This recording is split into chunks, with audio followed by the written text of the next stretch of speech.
Bonjour, nous sommes en direct de notre première émission, La joie d'un père, avec le décor du théâtre de marionnettes du Rat d'Égout, moi-même. Et je profiterai de l'occasion pour vous souhaiter une bonne et heureuse fin d'année 2012, puisque c'est l'année 2012 qui vient de se terminer. Et je sais que la plupart d'entre nous, nous avons passé ces moments particuliers en famille. Et comme il est de coutume et de tradition maintenant depuis une décennie de fêter cet événement, je profiterai aussi pour vous souhaiter mes meilleurs vœux. Comme ça, c'est fait. J'ai médité et préparé un message afin de vous le transmettre au travers de cette vidéo. Et je me suis dit, chers amis, qu'il était plus que grand temps de se laisser saisir par l'appel de Dieu. Je dis bien de se laisser saisir par l'appel de Dieu. Arrêtons de faire la sourde oreille.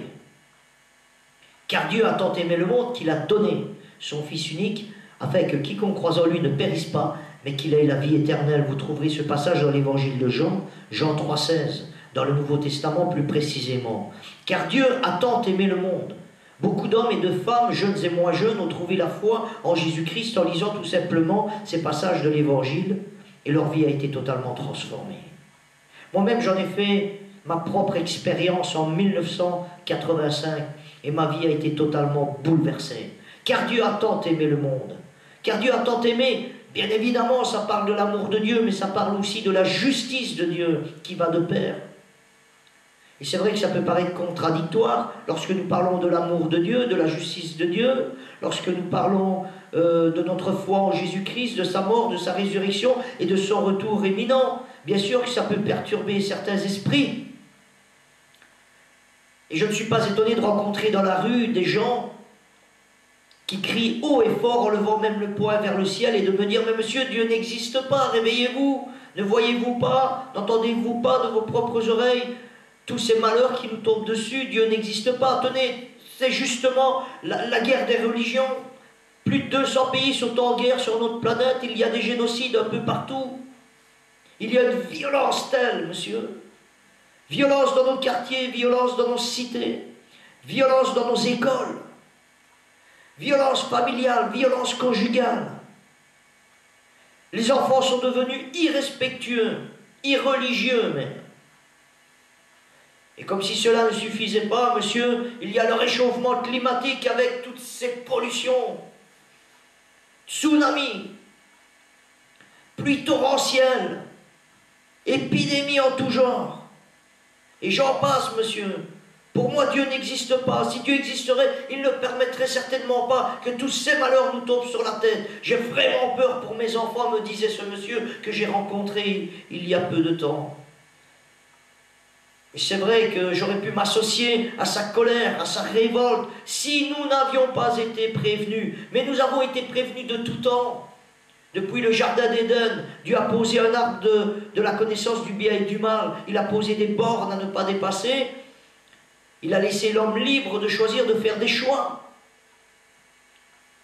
Rappelez-vous de l'histoire de Noé et du déluge. Pendant plus de 100 ans, Noé, avec sa famille, va construire une arche. Et pendant plus de 100 ans, il va prêcher l'évangile, il va témoigner, comme je suis en train de vous le faire. Et comme bien d'autres le font bien souvent aussi. Sur toute la planète, l'évangile est annoncé. Et pendant plus de 100 ans, l'homme ne trouvera rien de mieux que de se moquer de Noé et de sa famille. Mais lorsque le temps du déluge est arrivé, Noé va rentrer dans son arche avec sa famille, Dieu va fermer la porte avec sa main. C'est la main de l'Éternel qui fermera la porte. Et puis c'est le déluge. Les hommes ont beau crier tout autour de l'arche, c'est trop tard, trop tard. Rappelez-vous de cette ville luxueuse, Sodome et Gomorrhe, du temps d'Abraham. La Bible dit que la puanteur du péché de cette ville est montée jusque dans les narines de Dieu. Et lorsque le Seigneur est arrivé devant la tente d'Abraham, Abraham va lui demander, Seigneur, si tu trouves 50 justes, vas-tu détruire la ville pour 50 justes? Et le Seigneur va dire, non, je ne détruirai pas Abraham si je trouve 50 justes. Mais si tu n'en trouvais que 49, Seigneur, vas-tu détruire quand même la ville pour 49 justes? Non, Abraham, je ne détruirai pas la ville pour 49 justes, si j'en trouve 49. Et si tu n'en trouvais que Et Abraham va abuser de la patience et de l'amour de Dieu en diminuant le nombre de personnes susceptibles d'être justifiées devant Dieu. Mais le Seigneur va n'en trouver aucune et il va détruire Sodome et Gomorrhe et la puissance de Dieu va tomber du ciel, le feu de Dieu va tomber du ciel et consumer cette ville jusqu'à ces pierres et ces roches vont fondre sous la puissance de la chaleur qui équivalait à 3 fois la bombe atomique. La colère de Dieu. Et aujourd'hui nous vivons ces moments, ces temps. Sodome et Gomorrhe, je n'ai pas besoin de vous faire un dessin. Et on revendique dans les rues, on défile pour revendiquer nos droits, leurs droits. Et je ne suis pas contre. Tout homme, tout être humain sur la terre a des droits. Mais il faut un juste équilibre. Et on ne peut pas cohabiter avec le péché. Dieu ne peut pas cohabiter. La lumière et les ténèbres ne vont pas de pair. On marche avec Dieu ou on marche sans Dieu.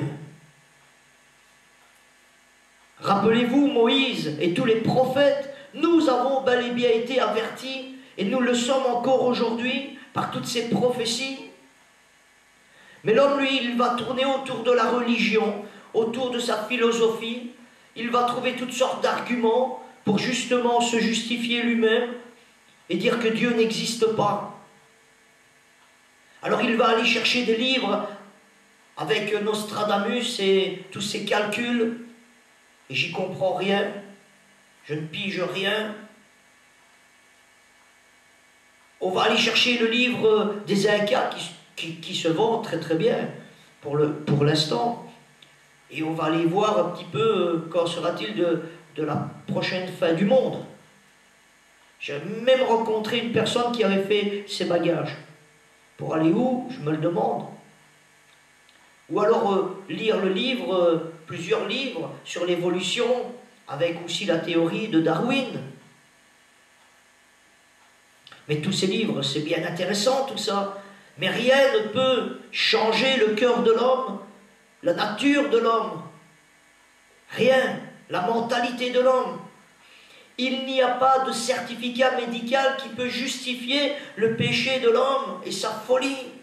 Il n'y a pas d'antibiotique qui peut diminuer ou faire disparaître la mauvaise nature de l'homme, qui lui pourrit la vie, qui nous pourrit la vie, qui me pourrit ma vie parfois. Merci Seigneur pour la grâce que tu m'as faite. Il n'y a pas de remède, si ce n'est que le sang de Jésus, car Dieu a tant aimé le monde qu'il a donné le meilleur de lui-même. Il s'est fait homme et il est venu nous annoncer son grand amour.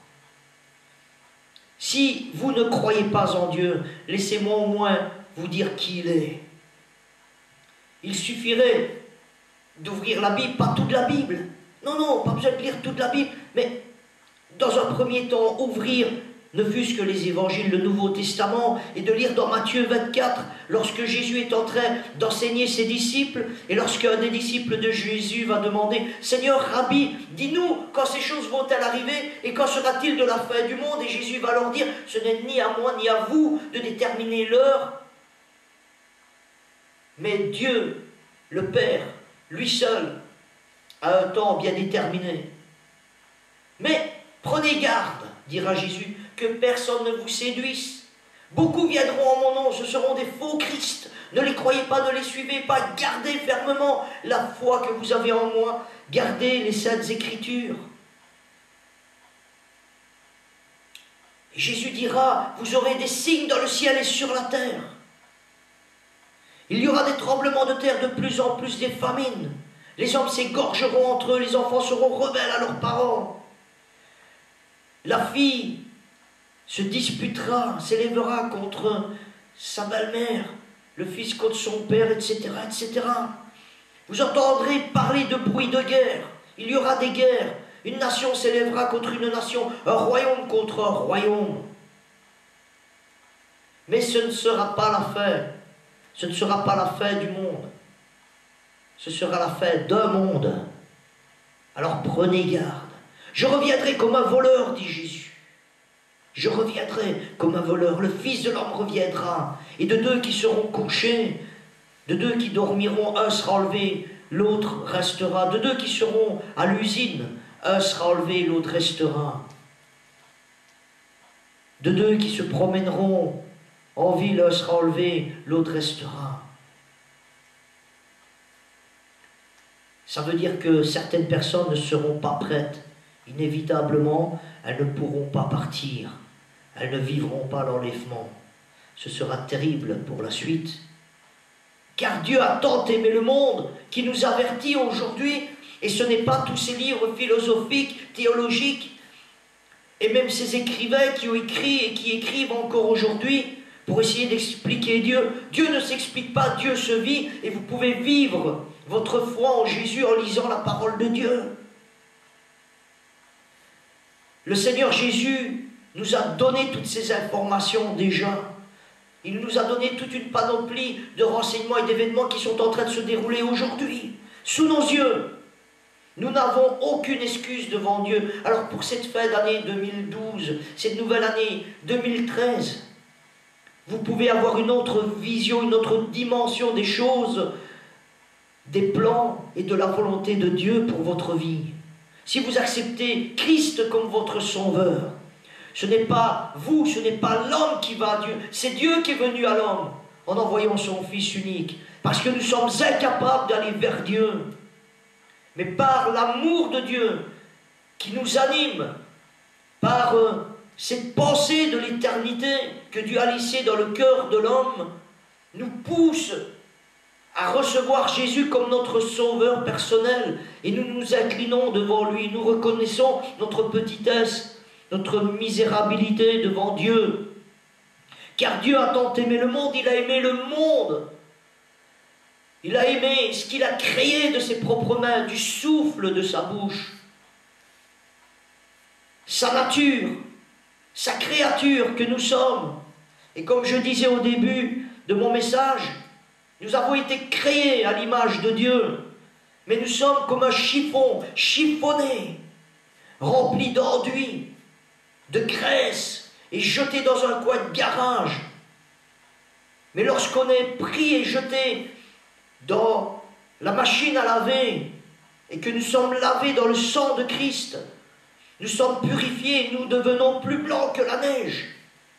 Et un coup de fer à repasser, de l'amour de Dieu, il n'y a plus aucun pli, et devant l'Éternel, nous sommes blancs, nous sommes blanchis, parce que le sang de Christ à la croix du Golgotha a porté nos péchés, nos iniquités, notre folie, notre méchanceté, Car Dieu a tant aimé le monde, car Dieu vous a tant aimé. Et si vous voulez vous laisser aimer pour cette année 2013, alors vous allez construire votre vie sur des fondements solides.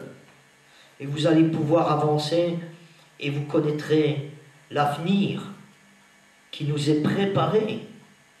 Ce que nous avons reçu de la part de Dieu et que nous ne voyons peut-être pas encore. Mais c'est ça la foi. C'est ça la foi. C'est une manifestation des choses que nous n'avons pas encore reçues, mais que nous croyons avoir déjà obtenues par la grâce de Dieu. Merci Seigneur, parce que ton amour est immense. Et j'aimerais vous laisser ça sur le cœur et vous dire, chers amis qui avez eu la patience d'écouter ce petit message,